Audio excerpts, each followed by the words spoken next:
Hey, beautiful people. Welcome back to my channel. I guess you can call it a podcast. And you guys, I've had the hardest time today. I am so frustrated. It has taken me an entire day to download, and I lost half of all the pictures for the shy. I had to end up just putting one stock photo and adding the voiceover to that and uploading it, and it took hours and hours to upload. This computer is giving me a time. However, I think I fixed it. I think I figured out how to fix it temporarily until someone can come and get this OneDrive shit off of my computer permanently. But let's talk about The Real Housewives of Potomac, Season 6, Episode 2, Sing Sing for Your Supper. Y'all, they did not, they do not disappoint. These girls are bringing it. And Wendy is out of control. You're going to hear me saying that a lot probably this season, but Wendy seems to be out of control. So we pick up where we left off at the dinner table with the whole sing sing thing. And everybody is like, sing sing. Ashley's like, is that some kind of old lady code? And Robin is like, is that a TikTok? And what's her name? New girl, Mia. She says, listen, I heard a hot pocket, but hot box, and it's just a whole lot of old lady terms going around. Wendy says, hold on, let the chef speak, you guys. And then the chef proceeded to speak like she had shit in her mouth. I'm sorry, she just did. I was like, open your mouth. Or are you half asleep? Are you half dead? What are you doing? Like, talk, speak up, chef. So Giselle asked Karen, what the hell is Sing Sing? What lie are you making up now?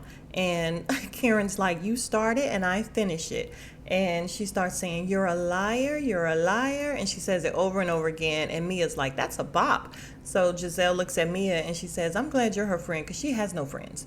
And Mia said, okay, let me just say this. Karen, I know you and I love you. We have our own relationship. And she's like, and I know I just met Giselle, but she seems to have a really good heart. And she's like, Karen's like, yeah, that's because you just met her. And Wendy, some kind of way, just took all kind of offense because Mia is not loyal to Karen. And that's putting me back into the thought of when Anila first came with Toya on Married to Madison, and she just kept jumping into everything, like defending Toya, and we was like, shut up, girl, you don't even know what's going on, and Toya is all wrong, and you're defending her. So I was actually glad that Mia didn't come out the gate just defending Karen and not knowing the full story, the full background of what's going on between them two. And I don't understand what the problem is with Wendy. What is the huge problem Wendy has with this girl? Because we've seen it from the beginning, and I don't see what Mia has done to make Wendy dislike her so much. I don't understand. So in the confessional, Karen says this is Mia's first time meeting Giselle, and she says I was smitten by her too when I first met her. And she's like, give her 5 minutes and she will show her darkness. And I can definitely appreciate the way Karen took it. She didn't take it the same way Wendy did and get all bent out of shape like, I brought you here, why are you not defending me? That's one thing I like about Karen, is that she is a grown-up. Even though she can do petty stuff too, Karen, she shows her grown-up qualities way more than the rest of these women. So Karen says what started everything with her and Giselle is 4 years ago when Ray told Giselle that she needed to get all of the men that she can now while she has her looks. And then in the confessional, Giselle said he's going to be 6 feet under by the time my looks fade. And she's like, you wish death on my husband. And she's like, oh, Karen, shut the hell up. Here's my thing. Karen is not addressing the fact that Ray was dead ass wrong. Like, you don't tell somebody that. I don't care how old you are. We know that older people say whatever the hell they want to say. It's not okay. And I don't understand. He was throwing a dig at her. So, of course, she's going to throw a dig back at him. Karen is just being ridiculous. And she says that that's the beginning of the end for her and Giselle. Check your husband too, though, Karen. You guys, so Robin, who always jumps in for Giselle, I wish Robin would shut the hell up. She doesn't need you to help defend her, Robin. Shut up. So she asks Karen, why not say it when it happened? And Karen says, you know what? Because my children were younger then, and they were very affected. They were like, your children weren't that young. So Shady Production does a flashback and shows that Raven was 19 and her son was 27. So Wendy says, well, look, if we are going to have a discussion, let it be one on one. Don't gang up on her. And Robin's like, it's not a gang up. And then she goes in her confessional, I can't believe Wendy is defending the same woman who wanted nothing to do with her last season. Well, she said last year. And then they show all the flashbacks of when Karen was basically shading Wendy. Robin says, I know you got new boobs and everything, but damn, did you change your personality? And I'm like, yeah, all that shit's changed. She got new boobs, new face, new hair. Her hair looks much better. I got to give it to Wendy, though, you guys. She looked much better than she did last year. And last year, she's not an ugly lady, but I didn't think she was attractive because her makeup was always too harsh and her wigs were awful. She's much better this year. She stepped it up. And now she's really, really, really feeling herself. I guess because she's in season 2, she doesn't feel like the newbie anymore. But girl, you just barely made it. We really did want you gone last season, Wendy. We wanted you and your 3 degrees to leave. So you guys, Karen says, Robin, that is enough. And she says, you know what? When are you guys getting married? Robin says, after COVID, when you getting married? She says, soon. And she says, it'll be in a protective environment where people who love each other can come together and, recognize a real wedding and a real relationship. Karen did not come to play. So of course Giselle has to say something. Is she saying that your relationship isn't real? And Karen is like, I'm just saying. And so in her confessional, she's like, listen, hurry up and marry that man before he takes that ring back to the pawn shop. So Chef Marblemouth comes back out, lets them know what they're about to have. And Ashley says something on the effect of, if her and Karen can get back together, maybe, her and Giselle can too. They're like, nah, I doubt it. Wendy's like, okay, let's just focus on while we're here. And that's to look at my body. And so they took it really nice. They're like, oh, okay, yeah. So she stood up and then she turned around and they're like, you got your ass done too. And she's like, yes. And everybody's like, Robin said, I just asked you 3 hours ago if you got your butt done, and you said no. And Mia says, oh, honey, if you're that insecure that you have to wait for me to disclose the fact that I got my ass done to say that you got yours done too, okay. So then she has them eat the nipple cupcakes and all of that flicking and biting, and they all looked very comfortable with it. I'm just like, they didn't show Mia doing it. She probably didn't do it. She was probably like, girl, please. But yeah, the rest of the women, we know Robin. And Giselle looked very comfortable. Karen looked comfortable. Of course, Ashley. Yeah, it was just a lot.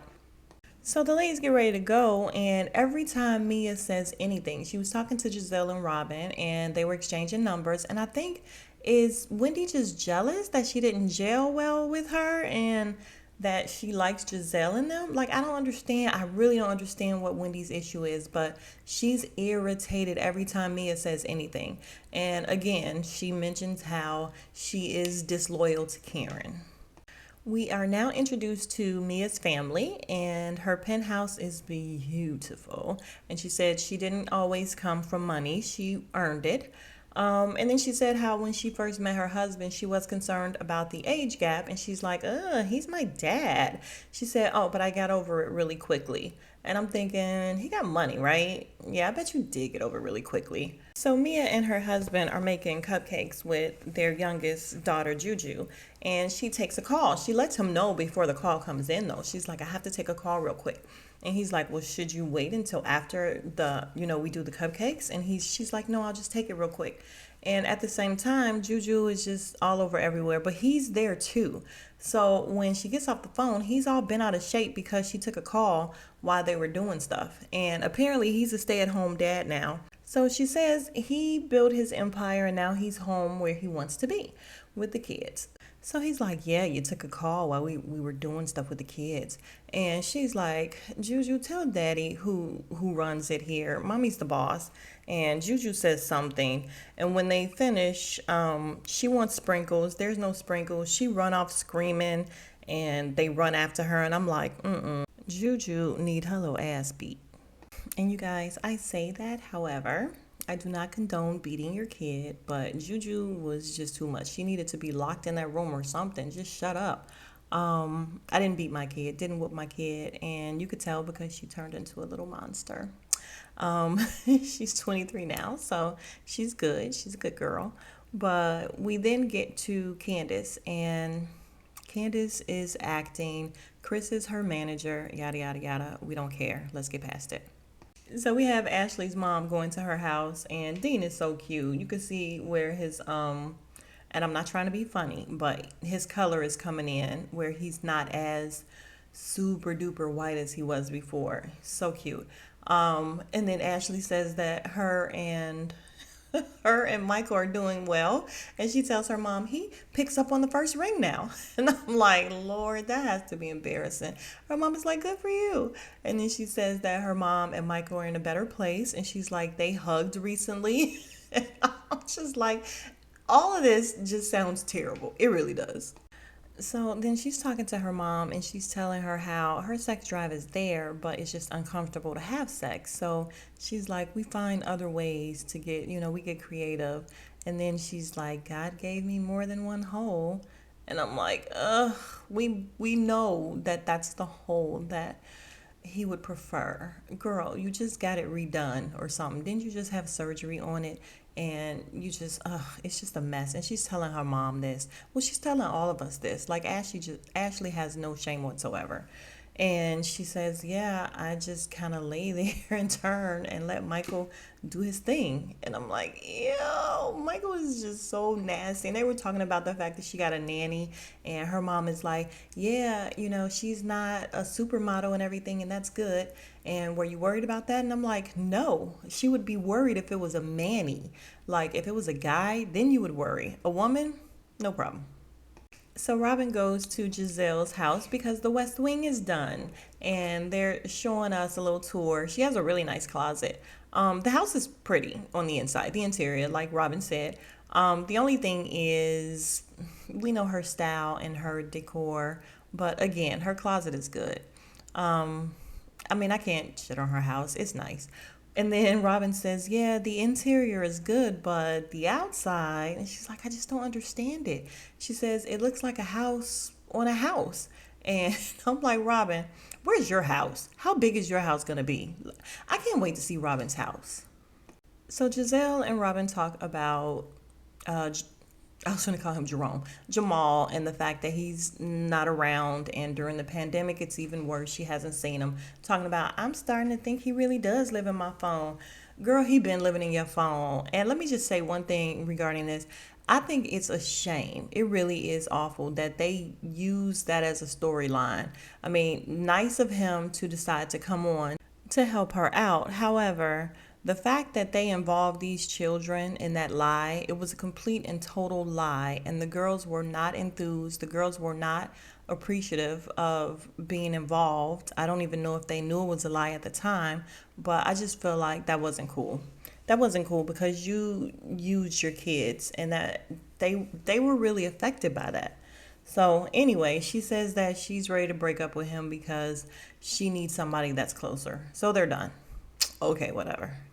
Robin says she's not shocked that they, are not together. Then they end up calling Candace and telling her kind of what happened at the party. She had to go, so Robin's like, yeah, Karen, she's so full of it, and she likes to talk about wine. And Giselle is like, yeah, and she'll never be able to buy a house. She can't afford a house, and they owe so much in taxes. And she's like, Ray will be dead before she buys a house. And Robin's like, don't say that. And I'm like, what is your obsession with Ray dying? It's kind of creepy. Okay, Giselle, we get it. He's old. So now we're at Karen's house, and she tells Ray that she needs a little help with the bedding and making the bed. He comes in, he helps her out. He's like, I don't understand why we need so many pillows. So then we have to flash back to Karen and Wendy talking, and she's like, yeah, so you dry hump your pillow? And Karen, so nasty, she's like, well, I just place it there and then it's no longer dry. And then they play this music and keep showing the pillows. And I'm like, Potomac is on a different level this season. Like, everything is just so hypersexual. So Karen and Ray are sitting down having a quick talk, and she's saying how the dinner went and it was really rough with Giselle, and she feels like she went a little bit too hard. And she's like, yeah, because when you lose, you have a loss of love the way she did. and then you take him back, and then and then Ray's like, yeah, and then he does it again, and she's like, I don't think she's okay, I don't think she's dealing with it okay. And I'm like, Karen thinks she's so slick. That's her way of shading her without shading her. She knows she's saying it on the show, she knows she's saying it so everybody can hear. Karen is a mess. But Ray is getting a lot of camera time this season, isn't he? So Karen says she wants to throw a party and it's going to be all about love. So she says, well, maybe if she comes and everyone else is happy, then she'll get into a happy space as well. She says that her and Candace, while they, have a bruised relationship, she don't think it's broken. She feels like it could be repaired. And yeah, she's going to have a love party. So Wendy has a dinner for her siblings and her mom, and they come over, and her sister looks exactly like her. Her brother actually looks like her as well, but her mom seems to be very smitten with her girls, her new girls, and they talk about how, they don't cook their African food for their American friends because it's too spicy.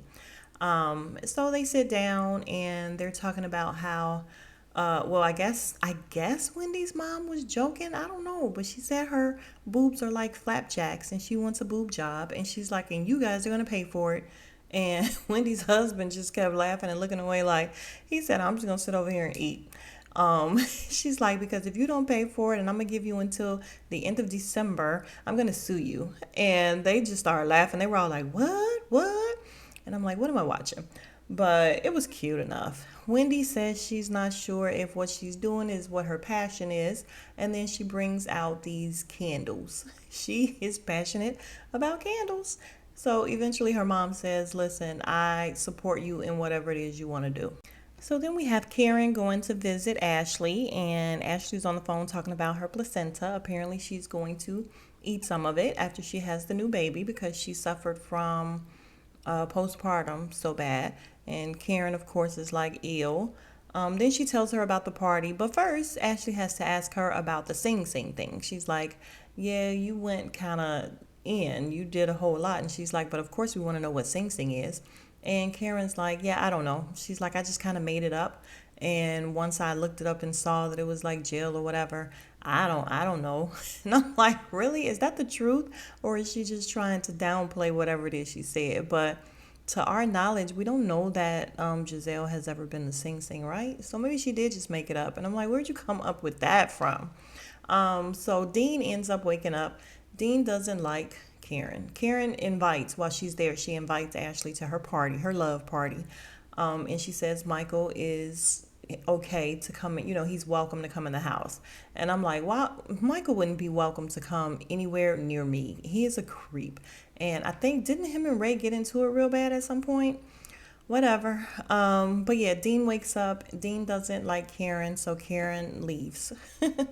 So we see Candace getting her invite with her Forever Rocher to Karen's love party, and she's with Chris's daughter, so it's really cute. They look at it together, and she's like, yeah, I don't want to go to this. And she's saying how she thinks it may be awkward if Karen tries to have like a serious conversation with her in front of everybody else. So it's the day of the party, and we are back at Karen's house. And she's saying how, she can understand if Giselle doesn't want to come because Giselle doesn't have a man.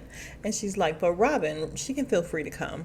And Robin's like, they show her opening the thing with Juan, the invite with Juan. And Juan is like, you can count me out. And she's like, yeah, I'm not going to this. Giselle throws hers in the garbage. And Karen says that Robin is too far up Giselle's ass. So then we have a cute little scene with Giselle sitting down having some lunch or dinner with her daughters. And Grace is trying to get her permit. She's failed 3 times. They're in a confessional together. She looks really pretty. And Giselle is talking, and Grace goes to drink her water. And she's like, I was talking. And she looks at her like, what? And I'm like, she doesn't know proper confessional etiquette. She hasn't done that before. So basically, Giselle is trying to tell them, giving them dating tips, and they like, you need us to help you with dating. You pick all the wrong guys. You don't know how to break up with them. they were throwing out words like trash and she's not emotionally supportive.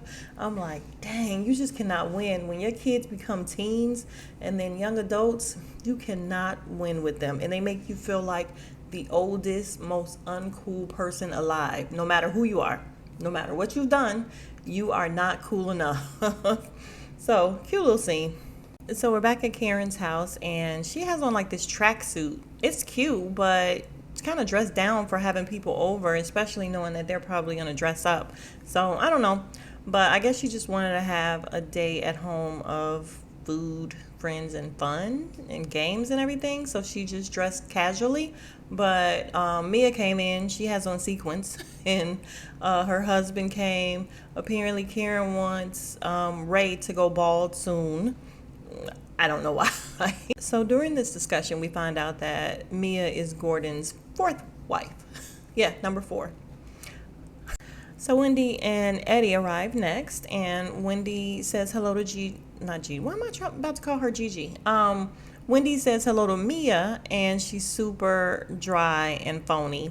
And then they sit down, and Karen tells them that Robin declined the invite, and they're like, so is Giselle coming? And she's like, no. And then Mia says, oh, because this is for couples, right? And then Wendy's like, ooh. And I'm like, yeah, she can't wait to run back and tell Giselle that this girl said something shady. I don't know what's wrong with Wendy, y'all.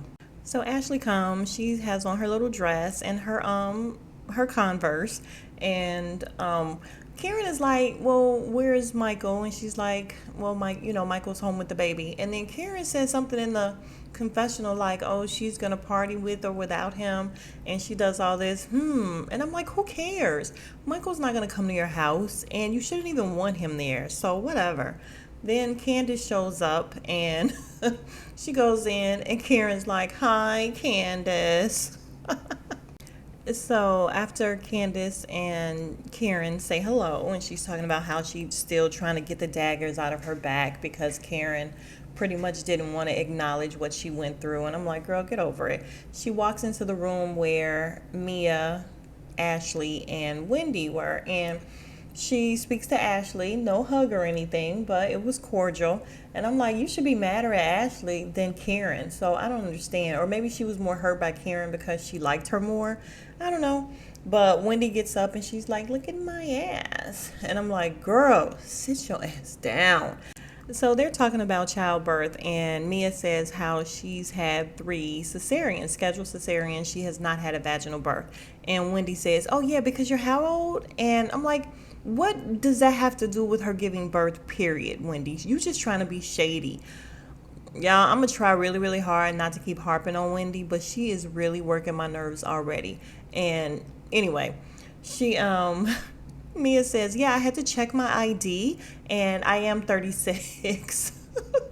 And Ashley says, oh, you haven't had any vaginal births, but you said you had a clitoral surgery, and so I just figured that maybe it was because of birth. Mia says, yeah, a lot of women get it because of childbirth. However, we just get it in a lot. And Candace is like, so he's beating up the bean? And she's like, yeah, he's beating up the bean. Candace in the confessional is like, listen, I've only known her for 2 minutes, and I already know that she's getting her bean beat up. And she's like, sounds like a party to me.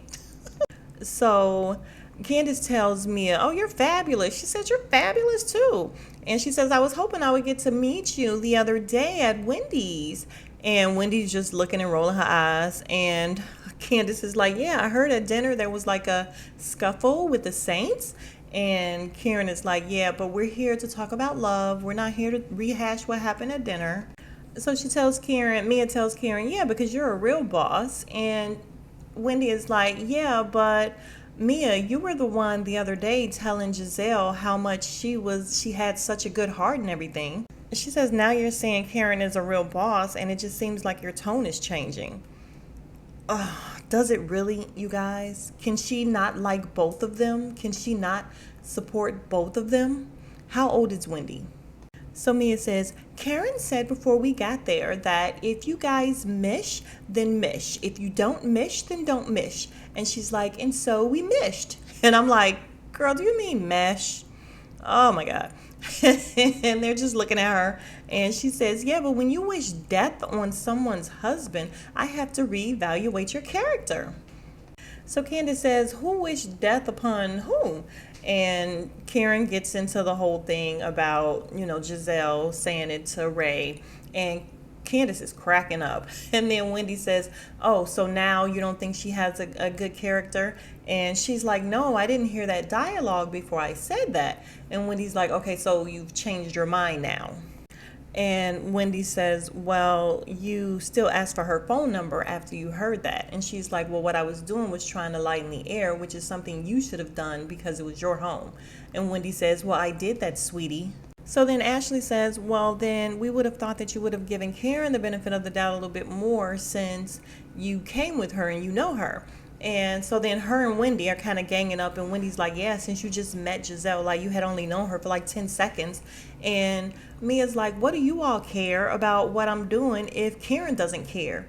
And Wendy says, well, if you could stop talking and listen, then you would know. And Karen says, listen, we're not going to do that. We're going to be nice in here, and it's all about love. And at that time, Mia's just like, I'm done talking to her. And she waves her off. So Wendy goes on this whole thing. Okay, so what you're not going to do because I don't know you is you're not going to come for me because I didn't come for you and I don't know you. And Mia's like, I didn't come for you. So Mia tells her, well, I was just letting you know what you're not going to do to me. And she's fanning her hand around, and Wendy's like, don't put your hand in my face. And Mia says, well, it's in your face, so what are you going to do about it? And caught Wendy way off guard because Wendy is not about this life. Wendy is just a bunch of mouth. And she looked around at everybody like, did you hear what she just said to me? So when they come back, Wendy has the nerve to say, that is so rude. And I'm like, so what you did wasn't rude? And Candace is like, oh, no, not again. She says, just try not to get in between people's stuff. And they kind of break it up there. Wendy says, I'm not going to let her get to me because I am Zen Wen. And I'm like, that's why we don't want you here, Wendy, because what the hell are you talking about? And anyway, she wasn't trying to get to you. You were trying to get to her. You don't like her. So Mia says, Wendy is so bent out of shape. She is clearly insecure, and that has nothing to do with me and everything to do with her. So they end up wrapping up the argument, and they go in the other room and play a game with the husbands. There was nothing to really talk about, you guys. I'm gonna wrap up the video because when I tell you guys, it has taken me forever to figure out what's going on with this computer so that I can get another video up today.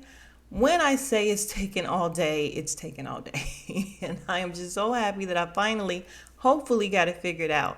So thank you guys for coming back to the channel. And if you have not yet, please do subscribe, like the video, comment, and I will see you guys soon for the next video. Smooches!